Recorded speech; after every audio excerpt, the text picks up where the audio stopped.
Alrighty. Notice these guys out here to the north out here. They're just starting to slowly work their way into the meadow here. They came up over here a couple hours ago. About an hour or so ago, they were over by those trees just out there in the distance there, and they slowly working their way in. There is a couple out here they do have injuries, and because it's not a holding pen per se. They try to keep as much natural as possible. They let nature run its course, whatever that may be.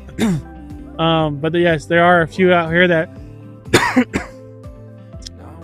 may have a little injury here or there, but the state tries to avoid interfering with Mother Nature as much as possible. Yes, we do feed them. Yes, we check them and whatnot.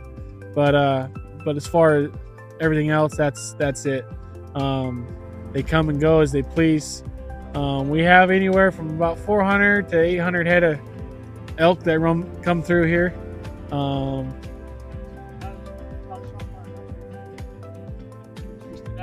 That's a good possibility. I had a guy on my last ride say that he got elk this year, and he got it home and started taking care of it and found an old arrowhead in it, and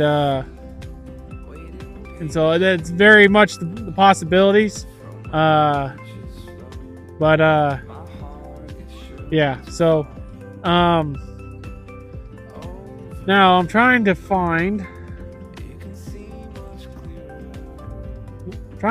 Waldo.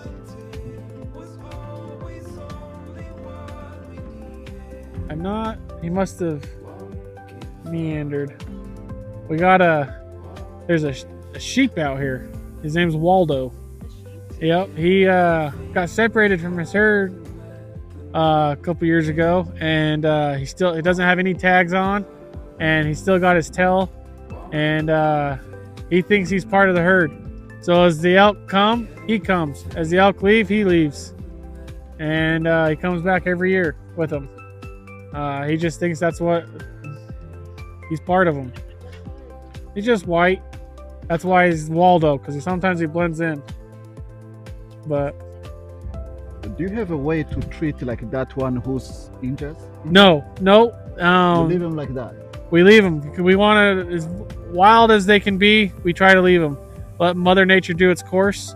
We don't want to interfere with, because right now we're in this wagon, and we have a good relationship with the elk as long as we're in the wagon. As soon as we get out of the wagon, we become a predator. So they all scatter. And that's why we ask you to hold on to your things and whatnot. It's for that reason. Is because they will try to scatter and get out of here.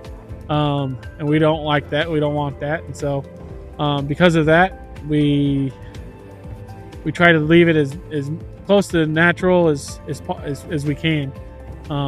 So what reason they come here? What reason they come here? It's a migration area, right? They're passing through, and now they know that there's hay here, there's feed here, so this is a stopping point for them, if you will. Kind of like a truck stop for us. They see a buffet line and they want to go partake of it, which I don't blame them. And so they come through and they come and go as they please, as I said. And like I said earlier, the fences here, they're not to keep them in, they're to keep other things out. And so we'll keep moving up, and yeah, so we'll start feeding them the 1st of December, and we'll end in February, first part of February, and then the elk will start traveling in about September. Then they'll leave right after we get done feeding.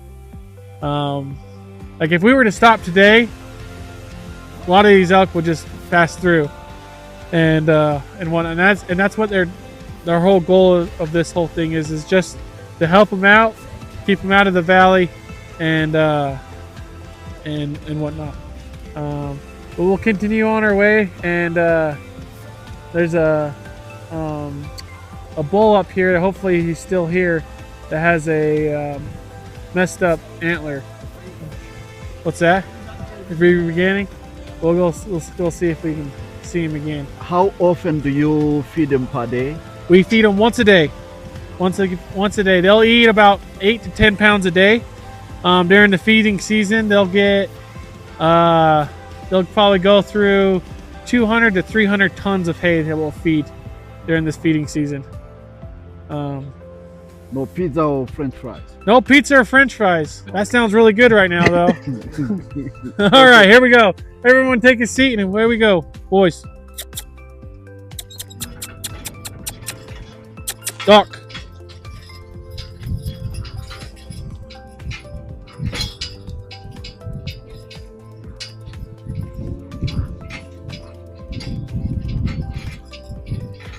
G over.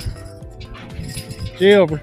As Mr. Granger said, these animals are not caged here because this is not a zoo. Just they feed them during the winter. That's why they come here. They come here for feeding, so they stay around and they cause no problems. So people can come here and watch these animals and learn a little bit about it. So they are free to go, or they are free to come. Any animal that is injured, they don't take care of them because they are wild. They can move anytime. I'm trying to get closer to them. As you can see, even if they are wild, they don't run away. They are very close. They are curious.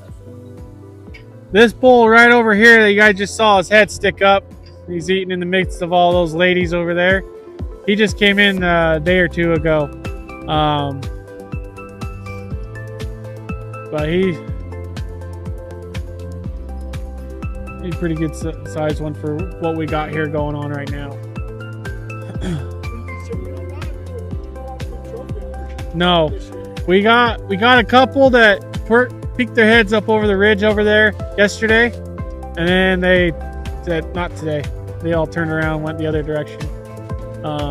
We won't see any of the big guys probably until later in the year when there gets more snow and whatnot.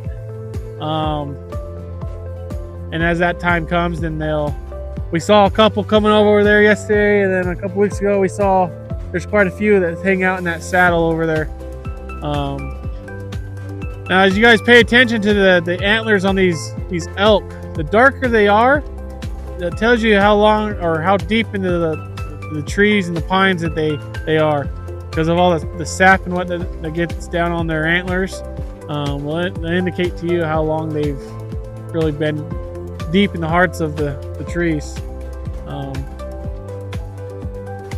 and whatnot. I see some of them have like tags. So how you guys put tags on them? Like so when we trap them over out there, we'll tag all the bulls. The purpose of that is to keep migration records.